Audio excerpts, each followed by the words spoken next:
भरत शर्मा जी के निर्गुण हो। हाँ भाव होता कि देहिया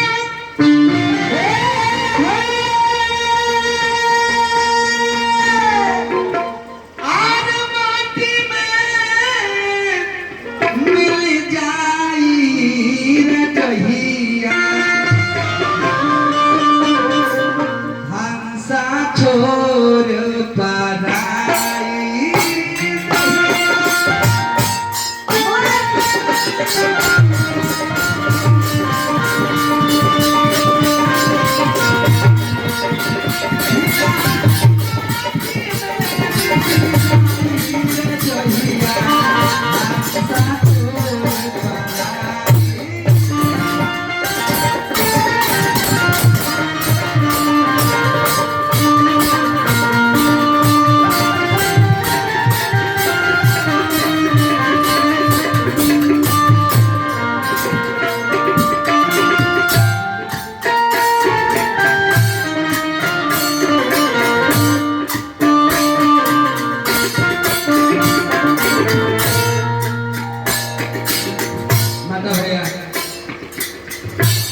सारा हित शांति नाता रिश्ता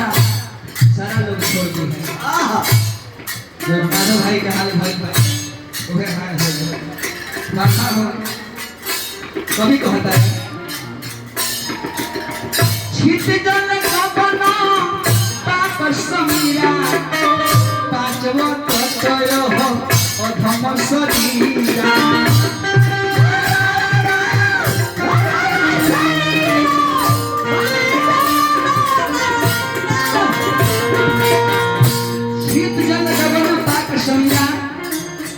तत्व है अधम शरीरा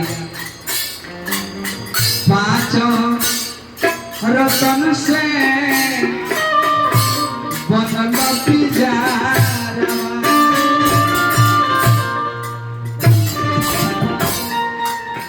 पांच रतन के से बनल पिजारा आई हमारा इया जी की तरफ से भगवान के जन्म पर सोहर पर बड़ी मोहरे आई इस श्रद्धा के लिए बेकार रही भगवान से प्रता वर्ष खाती पैसा दे दी है कपड़वा हमें धो दी आई हमारा बीता महतो जी इया जी की तरफ से बड़े रुपया का पुरस्कार आई वस्त्र आई इस श्रद्धा के जय जयकार पांच रतन से बनल पिजारा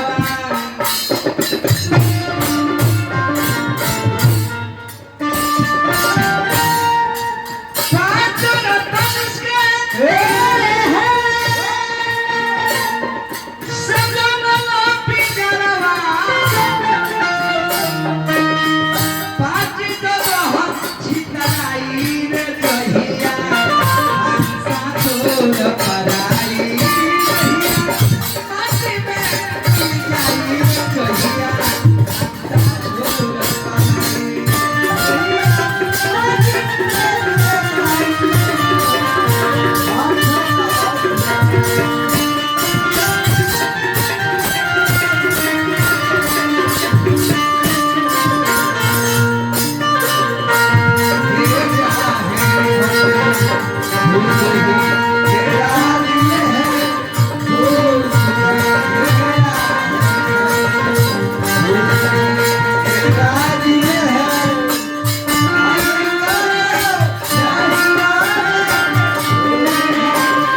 सबकर ए नगर शक्ति पता सबकर बटेला। दुनिया के हर चीज झूठ हो जाए लेकिन यह कोई सच्चाई बा है। चाची जी के तो बड़ी रुपया का पुरस्कार आई लेकिन तैयार श्रद्धा प्रेम हो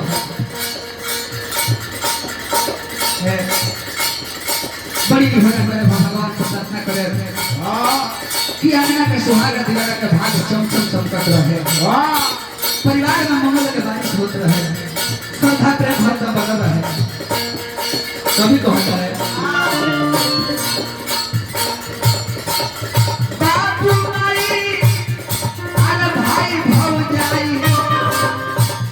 सहोदर देखी तेराई तेराई सहोदर देखी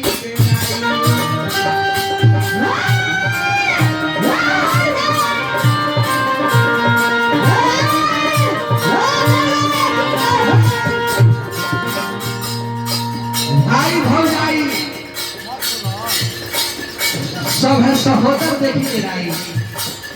केहू पाजरा ना आई और का जवाना नारी से प्रीत बना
वही दिन बुझा जाला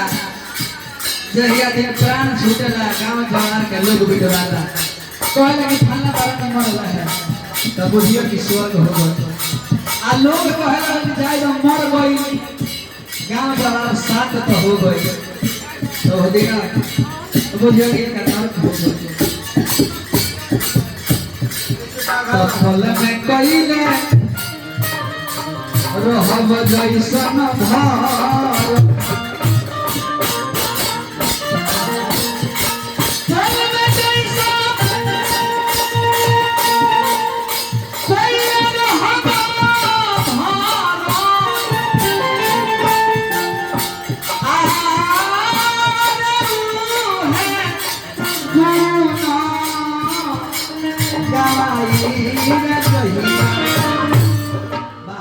भाला होता